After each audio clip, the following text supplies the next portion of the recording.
اعوذ باللہ من الشیطان الرجیم بسم اللہ الرحمن الرحیم السلام علیکم ورحمۃ اللہ وبرکاتہ۔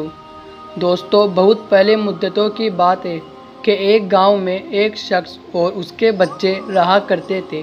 وہ شخص اعلیٰ درجے تک کنجوس تھا، اپنا ہر مال گن گن کر رکھتا تھا، ایک ایک پائی کا حساب رکھتا تھا۔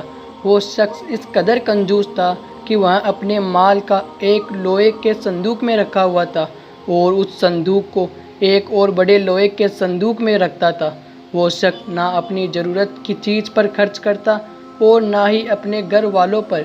اس کے بیوی بچے فاقوں میں رہتے تھے، لیکن اسے کوئی فکر نہ ہوتی، یہاں تک کہ واقعی سگت اختیار کر جاتے تو ان کی بیوی مانگ کر کھانا لاتے۔ اس شخص کی بیوی کئی بار اسے کہتی کہ تم اس مال کو رکھ کر کیا کرو گے؟ ایسے مال کا کیا فائدہ جو ہماری ضرورت ہی پوری نہ کر سکے؟ تمہیں خدا کا واسطہ ہے، اپنے گھر کے حالات تو دیکھو۔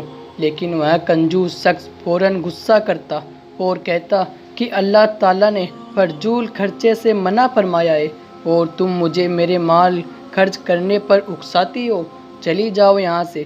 وہ یہاں بحث کئی بار ہو چکی تھی، لیکن اس کنجوس شخص کو کوئی بات نہیں سمجھ آتی تھی۔ وقت ایک سا نہیں رہتا، وقت گزرنے کے ساتھ ساتھ اس شخص کی عمر بھی گزرتی گئی، یہاں تک کہ وہ بڑھاپے کو پہنچ گیا۔ اب وہ بیمار رہتا تھا تو اس کو پتا تھا کہ اس کے موت کا وقت قریب آ چکا ہے، لیکن ابھی بھی اسے اپنی آخرت کی کوئی فکر نہ تھی۔ وہ بس یہی سوچتا رہتا تھا کہ میرے مرنے کے بعد میرا مال کا کیا ہوگا۔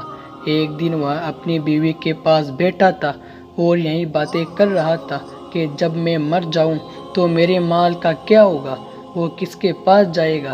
بیوی نے کہا، ظاہر ہے آپ کے مرنے کے بعد اولاد کے پاس ہی جاتا ہے اور یہی اللہ کا قانون بھی ہے۔ بیوی کی بات سن کر وہ بہت غصہ ہوا اور کہا، ساری زندگی محنت میں نے کی اور اس مال کو سنبھال کر میں نے رکھا، اور اب میرے بعد یہ سب کچھ میری اولاد کو مل جائے گا؟ نہیں، میں ایسا نہیں ہونے دوں گا۔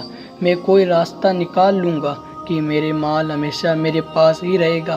تم لوگوں کو اس میں سے پھوٹی کوڑی بھی نہیں دوں گا۔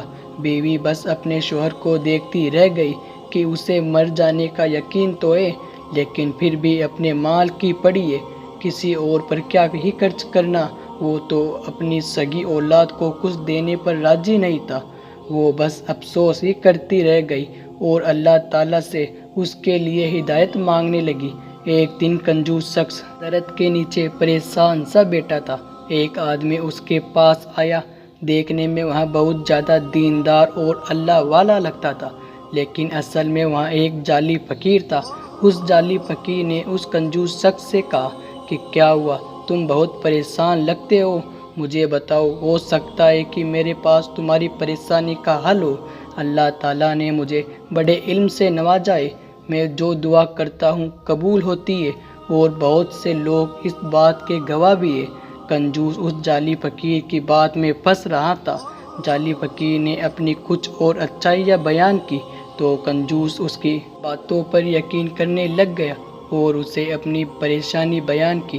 میں بوڑھا ہو رہا ہوں اور میں نے اپنی ساری زندگی اپنا مال لوگوں سے بچا رکھا ہے، لیکن اب میں بیمار رہتا ہوں، میری بہت تھوڑی زندگی رہ گئی ہے، مجھے یہی فکر ہے کہ میرے بعد میرے مال کا کیا ہوگا۔ جعلی فقیر اس کی بات سن کر افسوس میں پڑ گیا اور کہا، تم ایسا کرنا کہ اپنے گھر والوں کو ایک وصیت کر دو اور ان سے کہو جب تمہیں قبر میں دفنایا جائے تو تمہارے ساتھ تمہارا مال بھی دفنایا جائے۔ کنجوس شخص نے کہا، لیکن میں نے تو سنا ہے مرنے کے بعد مال کام نہیں آئے گا۔ جعلی فقیر نے کہا، تم فکر نہ کرو، میں دعا کروں گا کہ تم یہ مال مرنے کے بعد بھی استعمال کر سکو، بلکہ جتنا خرچ کرو گے تمہیں اتنا دگنا ملے گا۔ جعلی فقیر اس شخص کی پسندیدہ باتیں کر رہا تھا تو وہ بہت خوش ہوا اور گھر جا کر اپنی بیوی کو یہ وصیت بھی لکھوا دی کہ میرے مرنے کے بعد اس کا مال اس کے ساتھ ہی دفن دیا جائے۔ بیوی بہت حیران ہوئی اور پوچھا کہ آپ کو ایسا کرنے کو کس نے کہا؟ تو کنجوس شخص نے بتایا کہ ہے ایک اللہ والے، بہت اچھی باتیں کرتے ہیں اور بہت سے لوگ ان کو مانتے ہیں، انہوں نے ہی کہا ہے اور میرے لیے دعا بھی کی ہے۔ اب تم ویسا ہی کرنا جیسا میں نے کہا۔ اس کنجوس شخص کی بیوی بہت عقل مند تھی اور اس کی طرح دولت کے لالچ میں اندھی بھی نہیں ہوئی تھی، اسی لیے سارا معاملہ سمجھ گئی تھی۔ اب اسے ڈر تھا کہ اس کنجوس شخص کے مرنے کے بعد اس کے اور اس کے بچے لاوارث ہو جائیں گے۔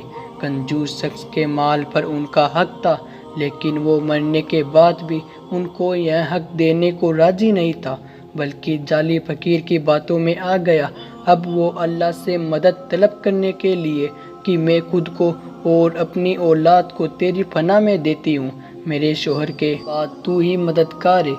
وہ وقت بھی آ پہنچا جب اس کنجوس شخص کی روح قبض کر لی۔ جب اسے دفنایا جا رہا تھا تو وہی جعلی فقیر اس شخص کی بیوی کے پاس آیا اور کہا، وہ صندوق دے دو جسے تمہارے شوہر کے ساتھ دفن کرنا ہے۔ بیوی کو جعلی فقیر پر غصہ آیا، لیکن چپ چاپ مال و دولت سے بھری صندوق کو اس جعلی فقیر کو دے دی۔ جب صندوق اٹھائی جا رہی تھی تو سب لوگ بہت حیران تھے کہ مرنے کے بعد بھی اس شخص نے اپنے مال کو نہیں چھوڑا۔ اللہ جانے اب اس کے ساتھ قبر میں کیا ہوگا۔ بیوی گھر آ گئی اور جب اس کے ایک اور رشتے دار کو یہ سارا معاملہ پتہ چلا تو اس نے کہا کہ تم نے وہاں صندوق کیوں اس جعلی فقیر کو دیا؟ بیوی نے کہا، میرے شوہر نے وصیت کی تھی اور مجھ سے وعدہ بھی لیا تھا کہ میں اس کی وصیت پوری کروں، تو میں وعدہ خلافی کیسے کروں؟ لیکن میں نے اللہ تعالیٰ سے دعا کی ہے، مجھے یقین ہے وہ ہماری حفاظت کرے گا اور جو ہمارا حق ہے وہ بھی دلوائے گا۔ اس بیوی کا رشتہ دار کچھ لوگوں کو اس قبر پر لے گیا جہاں اس کنجوس شخص کو دفنایا گیا تھا۔ انہوں نے دیکھا کہ ایک آدمی اس شخص کی قبر کھود کر صندوق نکال رہا ہے کہ اچانک ایک بھڑکتی آگ اس قبر میں سے نکلتی ہے اور جعلی فقیر اس میں خاک ہو جاتا ہے۔ قبر میں سے عجیب و غریب رونے کی آوازیں آ رہی تھی اور وہ مال سے بھرا سونے کا صندوق وہیں پڑا رہ گیا، جو کہ بعد میں گاؤں والوں نے اس کنجوس شخص کی بیوی کے حوالے کر دیا۔ تو دوستو، یہ واقعہ آپ کو کیسا لگا ہمیں کمنٹ میں ضرور بتائیں۔